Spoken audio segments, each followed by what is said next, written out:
دوادا إيوه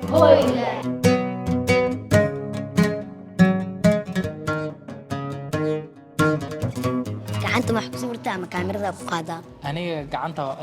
كسورة كاميرا كسورة كاميرا حتى لكن قعن لي مو أيضا يعني حكوا أرتسك أو قعنت يس أنا وحنا كسورة كاميرا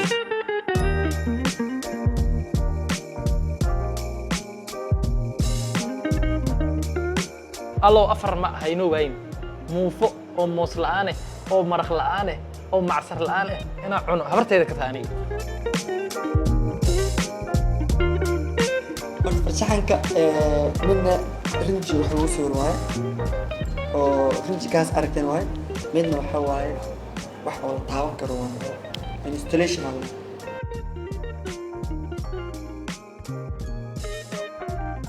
faashaxan kuwiga lacag ma ka sameysay barnaamijka garaase ka daawaastaan ubad habeen walba oo khamiis ah saacadu marka ay tahay 7 fiidnimo